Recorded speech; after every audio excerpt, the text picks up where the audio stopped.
Captain Dre Tuvok gazed out the observation window, his four eyes blinking one after another as he studied Thesmol human female seated quietly inside the containment chamber.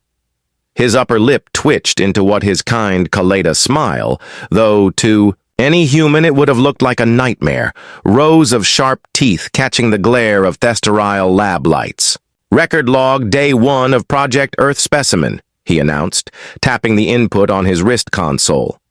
"Subject retrieved from isolated region of planetary landmass designated Australia. Female, roughly 30 Earth years. No evident modifications or cybernetic enhancements. Initial scans confirm baseline human physiology and stable vital signs." Behind him, Science Officer Pelnax's claws danced quickly across a hovering control panel. "Captain, subject displays unusually steady vitals given the scenario. Most species exhibit heightened distress upon capture." "Curious," Dre muttered, leaning in toward the reinforced glass. "Perhaps humans possess inferior danger recognition. It would explain their reckless, self-destructive history." The human female, designated H1, though her jumpsuit identified her as Red Morgan, sat cross-legged on the sterile floor. Her dark hair was tied back in a plain tail, and her striking green eyes against her brown skin roved methodically across every detail of the cell. What unsettled Dre most was how she occasionally fixed her gaze directly on the observation wall, even though, by all technical measures, it should have been opaque from her perspective. "Can she see us?" he asked, unconsciously stepping back. Morgan's abduction Pelnax let out a wet snort through the breathing flaps on his neck. "Impossible, Captain. Human eyesight is severely limited. The barrier is fully opaque from her side." "Then why does she keep staring straight at us?" Dre countered, his tone edged with unease. "Coincidence," Pelnax replied quickly. "Or perhaps deduction. Humans possess moderate intelligence for a pre-space race." Dre wasn't satisfied, but he resumed his log. "Subject will undergo standard testing protocol beginning tomorrow. The Galactic Scientific Council is especially interested in human adaptability and survival mechanisms. Historical data suggests their species endured multiple near-extinction events, and astonishingly, many were self-inflicted." Pelnax let out a gurgling laugh. "Hard to fathom they haven't already eliminated themselves." "Which is precisely why the Council demands this research," Dre said flatly. "Humans remain an evolutionary paradox. Technologically, advanced enough to annihilate themselves, yet primitive enough to do it by accident." Inside the containment cell, Morgan rose smoothly to her feet. She stretched, crossed to the far wall, and traced her fingers along the seamless surface before pivoting toward the observation wall once more. This time she smiled and raised a hand in a casual wave. Both aliens froze. That was no coincidence. Dre's voice dropped to a low, uneasy rasp. "No. Perhaps we should accelerate the testing schedule." "Agreed, but by day 3 of Project Earth sample, protocol had unraveled completely." "What do you mean she solved it?" Dre snapped, his tone climbing to a pitch that made a junior technician flinch, ear membranes curling against the sound. Pelnax looked equally shaken. His normally cool blue skin flushed a deep violet. "Not just solved it, Captain. She completed all 20 levels. The final tiers were engineered for Arcturian supercalculators." Dre's mandibles clicked. "That's impossible." "I concur. And yet, she did it," Pelnax said grimly. He summoned the feed, projecting it across the main screen.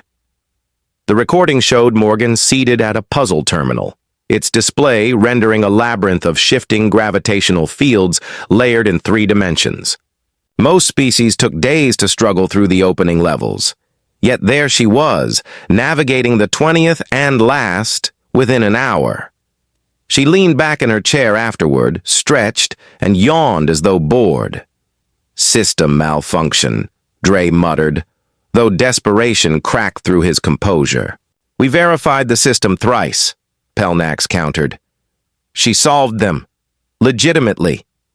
Dre's 4 eyes fixed on the screen, a rare chill settling over him. Then the question isn't if she solved them, but how. Pella's forearms spread, wide in a gesture of complete bafflement unknown. But after she finished, she asked the testing supervisor if we had anything more challenging. Those were her exact words. Captain Dre felt a chill run through his spine ridges. Has she shown any other unusual capabilities? Well, Hell scrolled through his notes. She identified the chemical composition of her food on the first day and requested additional protein. She's been asking questions about our species and civilization that suggest an understanding of concepts no pre-space civilization should comprehend. And this morning she greeted Security Officer Kra by name, despite never having been introduced. How could she possibly? First, signs of trouble. Know his name? He wears a name badge, but it's in standard galactic script which she shouldn't be able to read. Dre rubbed the sensory nodes between his upper eyes. What about the physical testing scheduled for tomorrow? Endurance, reflex response, pain tolerance. Cancel the pain tolerance. Test. Dre interrupted, Captain. The council specifically requested. I know what they requested. Cancel it. Anyway, something isn't right here. I want a full security review before we proceed. Further, Pell hesitated, then nodded. Yes. Captain. Good morning, Captain. Tuvok, sleep well. Dre nearly jumped out of his exoskeleton at the sound of Morgan's voice coming through the cell's communication system. He wasn't supposed to be interfacing with the subject directly. That was for lower-rank personnel. How do you know my name and rank? Had demanded, trying to maintain his composure. Morgan smiled, that same unsettling smile she'd given on the first day. Oh, I have been paying attention. You all have been so interesting to observe. Did you know your species blinks in a pattern that correlates to your emotional state? 4 quick blinks when you are surprised. Like right now, Dre consciously stopped himself mid-blink. I'm particularly fascinated by your ship's propulsion system, she continued, casually quantum folding. It's quite elegant, though. Your efficiency ratio could be improved by at least 30% with some minor adjustments to the containment field. The captain felt as though the artificial gravity had suddenly increased you. You can't possibly know about our propulsion systems. Why not? The schematics are accessible through any information terminal on this level. Your security protocols are robust, but they are designed to keep other species from your part of the galaxy out, not humans. We are not in your database as a security threat, yet the way she said yet made Dress's nutrition sacks contract painfully. What do you want? He asked. Abandoning protocol entirely. Morgan stood and approached the barrier, stopping just short of it, initially to understand why I was taken.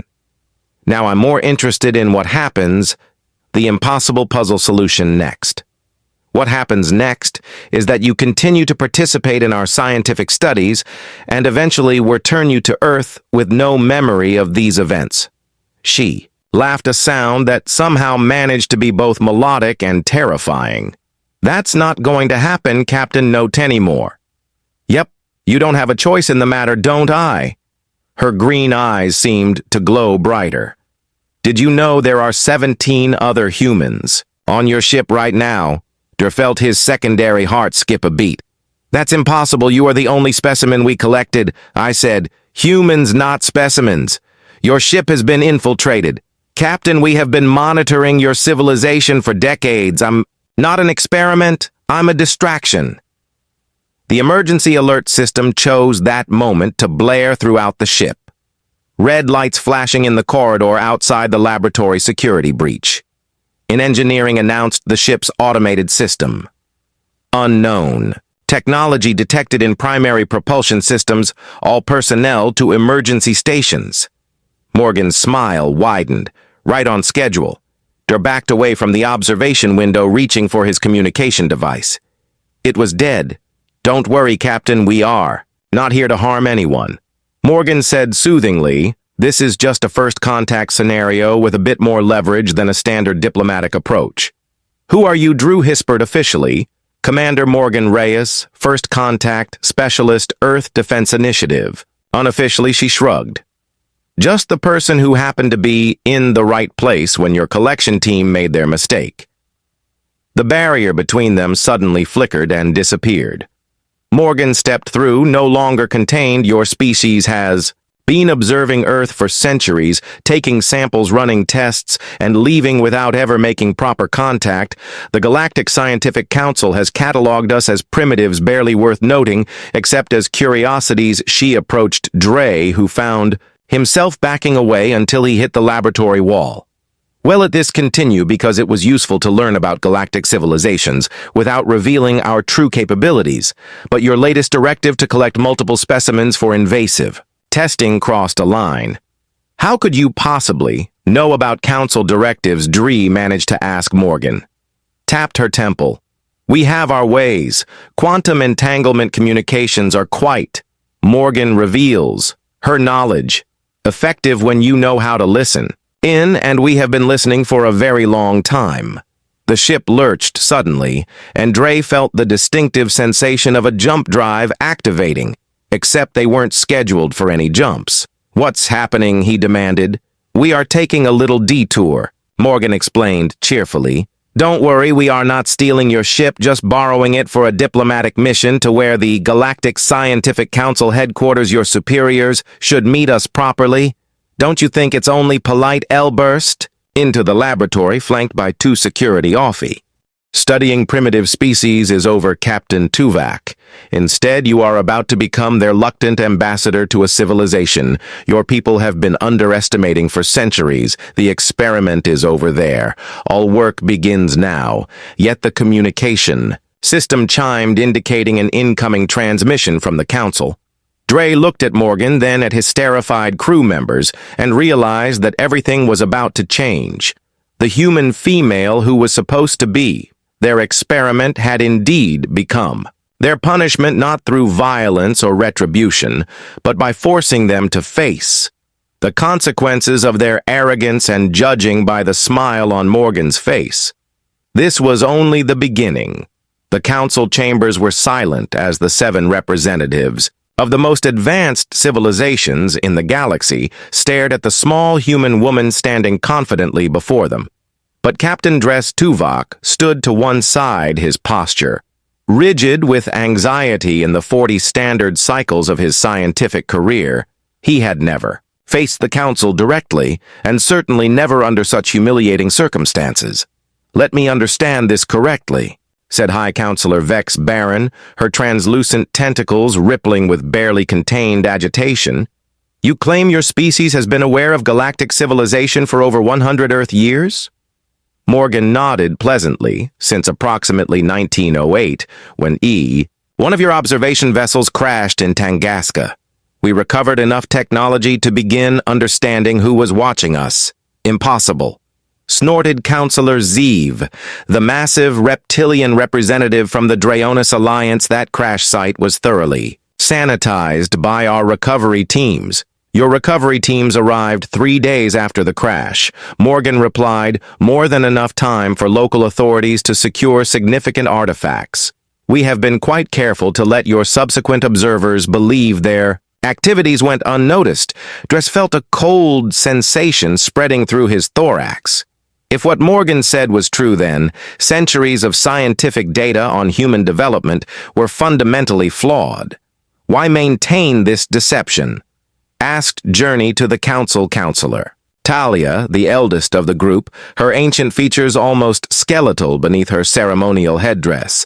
Morgan smiled, that unsettling smile that Dre had come to dread, because you categorized us as primitive, and therefore unworthy of formal contact. We decided to use that misconception to our advantage. While your scientists were busy studying our supposedly primitive behaviors, we were studying your technologies, languages, political structures, and weaknesses. Is that a threat? Ziv growled, scales flaring along his neck ridge. Not at all, Counselor. It's context for our current situation. Morgan gestured to the holographic display showing Dre's ship in orbit surrounded by council vessels. If we had hostile intentions, this conversation wouldn't be happening. We want diplomatic recognition, not conflict. Counselor Vex leaned forward. You mentioned there were 17 humans aboard Captain Tuvok's vessel.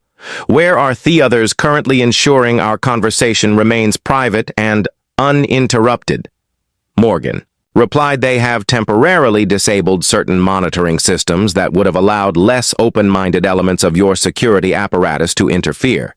Dree couldn't contain himself any longer. They have completely taken control of my ship. They modified our jump drive to perform point-to-point translations that should be technologically impossible, not impossible, Captain Morgan corrected. Just beyond your current understanding, we merely applied principles your scientists will discover. In approximately 300 years, according to your development trajectory, the council chambers erupted in agitated murmurs. Counselor Talia raised a gnarled hand for silence. If what you claim is true, then humans possess technology that rivals or exceeds our most advanced civilizations, yet you maintain a planetary environment that appears primitive, with internal conflicts, pollution, and resource limitations. Explain this contradiction. Morgan paced slowly before the council hands clasped behind her. Back, what you see on Earth is exactly what we want.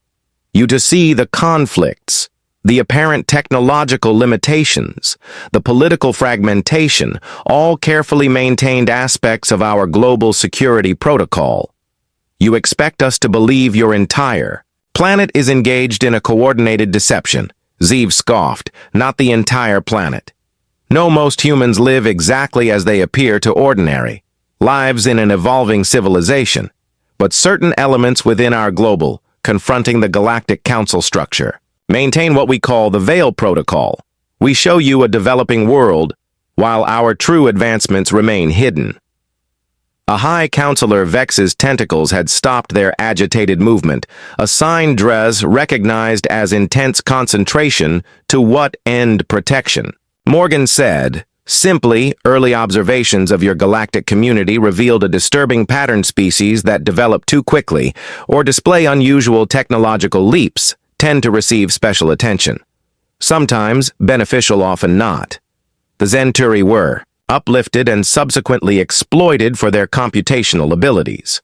The Rigelian hive mind was quarantined when their psionic capabilities were deemed threatening. We chose a different path. Dree felt his scientific curiosity overcoming his fear. How many humans are actually aware of extraterrestrial life? Morgan turned to him with an appraising look.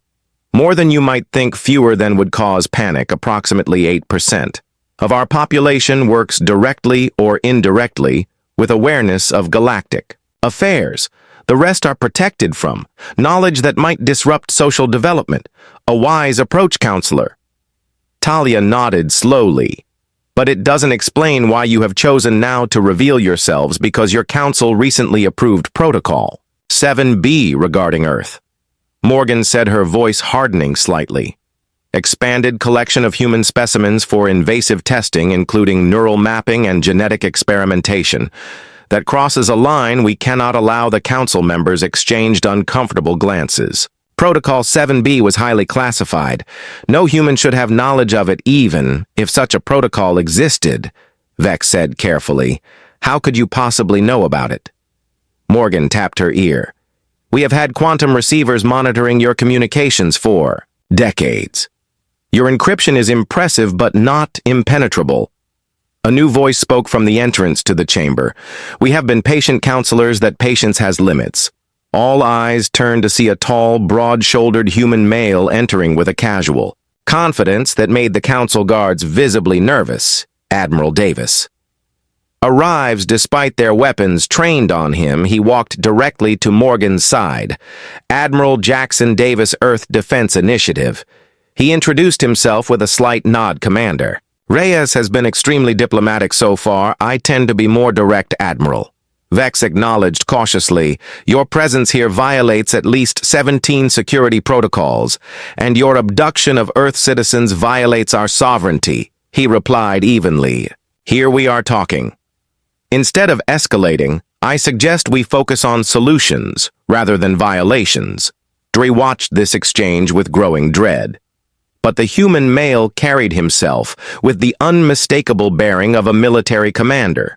Yet he wore no visible weapons or armor, somehow that made him even more intimidating. "What exactly do you want from this council?" Zeev demanded. Admiral Davis smiled, and unlike Morgan's smile, there was nothing pleasant about recognition, respect, and an immediate cessation of all unauthorized collection activities regarding Earth and its citizens, or Vex prompted for nothing dramatic. Morgan interjected smoothly, "We simply release evidence of your activities to the general human population, our protective protocols. End and 7 billion humans suddenly become aware of galactic civilization, along with centuries of unauthorized experimentation on their kind. The implications hung in the air like a toxic gas. The Council had strict non-inference directives regarding precont civilizations. If evidence of their systematic violation of these directives became public knowledge within the galactic community, the political fallout would be catastrophic. You would destabilize your own society just to spite us, Counselor Talia." Asked incredulously, "We would prefer not to," Admiral Davis said, "but we have prepared our population for this possibility for generations through entertainment speculation and controlled information leaks. The shock would be manageable on our end, would the same be true for your political structure?" The council members conferred quietly among themselves. Dra found himself studying the two humans with new eyes. Earth's hidden technology revealed. Everything he thought he knew about their species was wrong. These weren't primitive subjects for study. They were sophisticated operators conducting a complex diplomatic maneuver with implications he was only beginning to understand. Captain Tuvok Vex finally addressed him directly. "You have had the most recent contact with these humans. What is your assessment?" Dre blinked in surprise at being consulted. He considered his response carefully. "High Counselor, in my professional opinion, we have severely underestimated human capabilities. Commander Reyes disabled our most advanced security systems with apparent ease. Their team modified our jump drive to perform translations that our best scientists consider theoretically impossible, and they did all this without harming a single crew member, despite having every opportunity and justification to do so." He paused, aware that his next words might end his career. "I believe their claims are genuine, and I recommend we seriously consider their proposal." Morgan gave him an approving nod that somehow made him stand a little straighter. "Very well," Vex said after another moment of consultation with her fellow counselors. "We are prepared to discuss terms for formal recognition of Earth as a sovereign galactic entity with all rights and responsibilities thereof." "Excellent." Morgan said, "We have take." Pending review, Morgan and Admiral Davis exchanged a satisfied look. "There's one more thing," Morgan said. "We request that Captain Dre Tuvok be appointed as the Council's liaison to Earth for the transition period." Dre nearly choked on the negotiation. His breathing gasses me. "Why?" "Because you adapted to new information quickly." Morgan explained. "You channeled the invasive testing protocols. When you began to suspect something wasn't right, you showed scientific curiosity rather than fear or aggression. Those qualities will be valuable in the days ahead. I am honored." Dre managed to say, though terrified would have been more accurate. Admiral Davis stepped forward. "One last demonstration before we conclude." He activated a communication device on his wrist. "Team 2. You are clear to proceed." Moments later, the chamber's main view screen activated, showing Dre's research vessel as they watched the ship simply vanished. "What have you done?" Vex demanded, tentacles writhing in alarm. "Relax, Counselor, your ship and crew are fine," Morgan assured her. "Our team just took it back to its original coordinate. Using our modified jump drive, consider it a show of good faith. We could have kept your vessel, but we chose to return it intact." The view screen shifted to show the ship, reappearing at its previous position in Earth orbit, confirming her claim. "Impressive," Counselor Talia murmured. "Most impressive indeed." As the council session concluded, Dre found himself walking alongside Morgan toward the transport area. "I still don't understand," he admitted.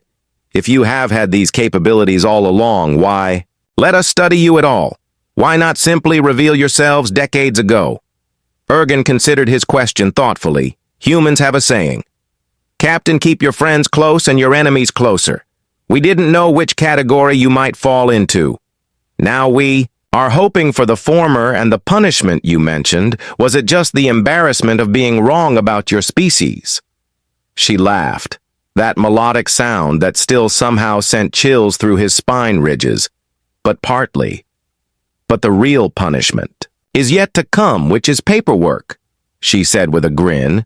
"Mountains of it every experiment, Captain Tuvak's new assignment, every abduction, every unauthorized sample over the past century will need to be documented, reviewed, and addressed as the new liaison that falls to you. I hope you didn't have vacation plans for the next few years." Dree's 4 eyes blinked rapidly in horror as he realized what he'd agreed to. That's not punishment. That's torture, perspective, Captain, from where I stand, it's justice." With a sense of humor, she patted his arm sympathetically. "Look at it this way, you wanted to study humans up close.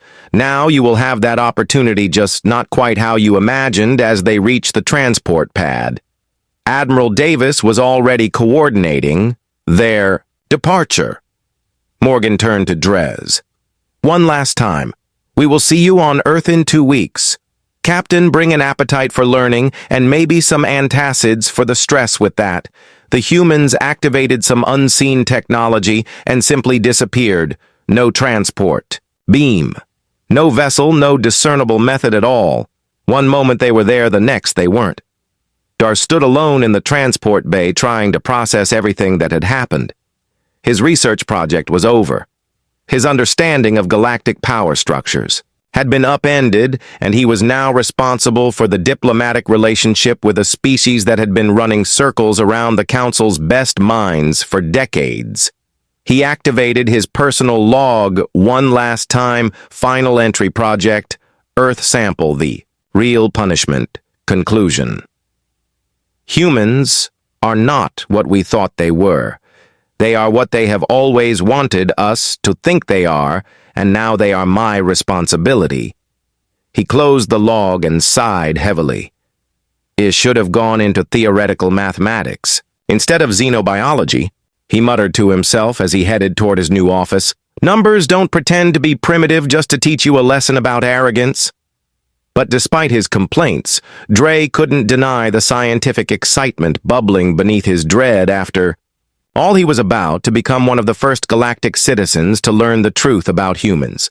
A species that had managed to fool the entire council for generations.